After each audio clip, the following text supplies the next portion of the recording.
अच्छा जी, मेरी वीडियो देखने के बाद बहुत से बच्चों ने पूछा कि सर पीएसपी जो है वो क्या रैंकर भी पीएसपी बन सकते हैं, उसका क्या तरीकाकार है। रैंकर्स जो पीएसपी होते हैं उनकी पार क्या होती है, उनके इख्तियारात क्या होते हैं, रैंकर पीएसपी कैसे बनता है वगैरह वगैरह। ये बहुत सी चीज़ें आप लोगों ने मुझसे पूछी कमेंट्स में, तो मैंने सोचा इसके ऊपर मैं आपके लिए एक वीडियो बनाता हूँ। तो देखिए, गौर से सुन लीजिए कि रैंकर्स जो होते हैं वो भी पीएसपी कैडर में आ सकते हैं। तो मैं हूं जी रज़ा बुखारी और आप देख रहे हैं बुखारी स्पीक्स यूट्यूब चैनल। तो इस चैनल पे मैं आपके लिए सर्विस ओरिएंटेड वीडियोस बनाता हूं, जिसमें मैं आपको बताता हूं कि आप अपनी सर्विस का आगाज़ मुख्तलिफ डिपार्टमेंट्स में कामयाबी के साथ कैसे कर सकते हो। उसमें आपके लिए रिटन टेस्ट होते हैं, उसके बाद आपका इंटरव्यू होता है, वाइवा होता है, साइकोलॉजिकल असेसमेंट टेस्ट होते हैं। उसके साथ साथ आपकी जितनी भी चीज़ें होती हैं उन सब के बारे में मैं आपको बताता हूँ और उसको आप करके कामयाबी से अपनी सर्विस का आगाज़ कर लेते हो मुख्तलिफ डिपार्टमेंट्स में। तो देखिए, पीएसपी जो है, पुलिस सर्विसेज ऑफ पाकिस्तान, ये ग्रेड 18 और उसके अबव जितने पुलिस अफसरान हैं वो सारे के सारे पीएसपी कहलाते हैं, पीएसपी कैडर में आ जाते हैं। चाहे वो डायरेक्ट आए हो, डायरेक्ट आए हुए एसपी साहबान तो पहले दिन से ही पीएसपी होते हैं, पीएसपी कैडर उनका अलग से होता है। और जो रैंकर्स होते हैं वो ग्रेड 18 में जब कंफर्म हो जाते हैं तो फिर वो पीएसपी ग्रुप में आ जाते हैं, उनके कंधे पे भी पीएसपी लिखा हुआ होता है। लेकिन इनका और उनका बड़ा फ़र्क होता है, इनकी सर्विस का एंड होता है, उनकी सर्विस का आगाज़ होता है। तो इस तरह से इनकी थोड़ी प्रिविलेज होती है सीएसपी अफसरान की। इसलिए जी आप लोग जो है वो पीएसपी में आ सकते हो जो रैंकर्स हो, और आपका पीएसपी में आने के बाद पूरे पाकिस्तान में कहीं भी आपकी पोस्टिंग हो सकती है, डिप्लॉयमेंट हो सकती है। तो इसलिए आप पीएसपी कैडर में आ जाते हो। बहुत से बच्चों ने पूछा जी कौन जा सकता है। तो बेटा, जिसका सर्विस रिकॉर्ड अच्छा है, जो रैंकर्स में से एसपी बन गया है, ग्रेड 18 में चला गया है, उसकी सर्विस अच्छी है, जॉब अच्छी है, उसकी एसीआर्स मुकम्मल हैं, उसकी अफसरान बाला की जो रिपोर्ट्स हैं वो अच्छी है, सीनियर अफसरान ने उनकी रिपोर्ट अच्छी दी हुई है, उसके साथ साथ उनका सर्विस रोल बेहतर है, उनकी कोई इंक्वायरी की कुछ पेंडिंग नहीं है, कोई ऐसी चीज़ नहीं है, तो वो आसानी के साथ पीएसपी कैडर में शिफ्ट हो जाते हैं। ये अकॉर्डिंग टू डिपार्टमेंटल पॉलिसी और रूल्स होता है, इसमें कोई ऐसी बात नहीं होती है। वो सारे के सारे रैंकर्स जो हैं वो भी पीएसपी कैडर में आ सकते हैं जो ग्रेड 18 में कंफर्म हो चुके होते हैं। उसके बाद फिर आप पूछते हो जी क्या इनके इख्तियारात भी वही होती हैं? जी बिल्कुल, इनके वही इख्तियारात होते हैं, वही पावर्स होती हैं जो सीएसपी अफसरान की होती हैं, वो सारे के सारे इक्वल होते हैं। डिपार्टमेंट में जितने भी काम हो रहे होते हैं बतौर एसपी, जब चांद और सितारा मून स्टार आपके कंधे पे आ जाता है, चाहे आप रैंकर्स हो चाहे आप सीएसपी हो, तो वो सेम इख्तियारात होते हैं, सेम पावर्स होती हैं और सेम पोस्टिंग्स होती हैं। तो उसी पोस्टिंग पे उनको तैनात किया जाता है, उन्हीं पोस्टिंग को उनको तैनात किया जाता है। उन सबको एक ही किस्म की ड्यूटी, एक ही किस्म की नेचर ऑफ जॉब होती है और उसमें उनको एक ही किस्म की तरह की फैसिलिटीज़ हर चीज़ अवेल होती है। इख्तियारात भी सेम होते हैं, पार्ट्स भी सेम होती है, उसमें कोई ऐसी बात नहीं होती है कि ये रैंकर है तो इसके इख्तियारात कम है। वो इख्तियारात रैंकर या सीएसपी के नहीं है, वो इख्तियार उस क्राउन के हैं, उस शोल्डर के हैं, जो शोल्डर उनके ऊपर लगा हुआ उसके अंदर शख्सियत कोई भी हो सकती है।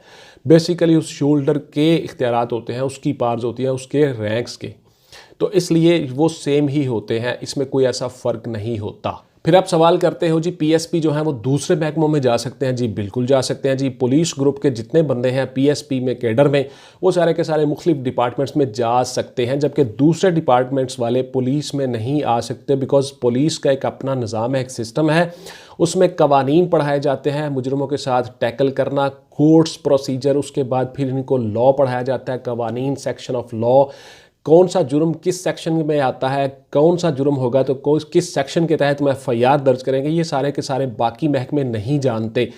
पुलिस अफसरान ऐसा जानते हैं क्योंकि उन्होंने ये सारी चीज़ें पढ़ी होती हैं। तो इस तरह से पुलिस वाले जो हैं, पीएसपी जो हैं, वो दूसरे महकमों में जा सकते हैं, सर्व कर सकते हैं और करते हैं, जबकि दूसरे महकमों वाले पुलिस में नहीं आ सकते। बिकॉज उन्होंने ये सारी चीज़ें नहीं पढ़ी होती कि मुल्ज़िमान के साथ कैसे डील करना है, कैसे टैकल करना है। फिर आपने सवाल किया कि जी जो पीएसपीज होते हैं रैंकर्स में से, क्या ये डीपीओ लग जाते हैं, क्या ये सीपीओ लग जाते हैं, सीसीपीओ लग जाते हैं? तो बिल्कुल भाई लग सकते हैं, लगते हैं। इनमें बहुत से बंदे जो हैं वो डीपीओ लग सकते हैं, डिस्ट्रिक्ट पुलिस ऑफिसर के तौर पे काम कर सकते हैं रैंकर्स में से भी, जो पीएसपी कैडर में आ जाते हैं। इसी तरह से अगर ये प्रमोट हो जाते हैं, मजीद सीनियर एसएसपी हो जाते हैं, डीएजी हो जाते हैं, तो ये सीपीओ यानी सिटी पुलिस ऑफिसर, जो बड़े डिस्ट्रिक्ट्स होते हैं रेंज के लेवल पे, वहाँ पे इनको पोस्टिंग दी जा सकती है। एसएसपी ऑपरेशंस भी हो सकते हैं मुख्तलिफ बड़े शहरों में, जैसे कि लाहौर में एसएसपी ऑपरेशंस होता है, इसी तरह से कोयटा में, पेशावर में, कराची में, यानी जो हेड क्वार्टर हैं हमारे प्रोविंशियल, वहाँ पे इनको एसएसपी ऑपरेशंस लगाया जाता है। इसी तरह से जो उसके बाद फिर बड़े ज़िले होते हैं, वहाँ पे इनको RPO लगा दिया जाता है जब ये DIG बनते आते हैं, और फिर जब ये कैपिटल में आ जाते हैं तो इनको CCPO भी लगाया जा सकता है, capital city police officer. Regional police officer के बाद ये सारे के सारे DIG साहबान जो है ये सीनियर हो जाते हैं। उसके साथ साथ इनको CCPO के तौर पे भी तैनात किया जा सकता है, वहाँ पे कैपिटल सिटी पुलिस ऑफिसर के तौर पे भी ये काम कर सकते हैं। हमारे जो प्रोविंशियल हेडक्वार्टर होते हैं, जैसे कोयटा है, जैसे पेशावर है, जैसे लाहौर है, जैसे कराची है, वहाँ पे CCPO साहब होते हैं जी, सीनियर पुलिस अफसरान होते हैं।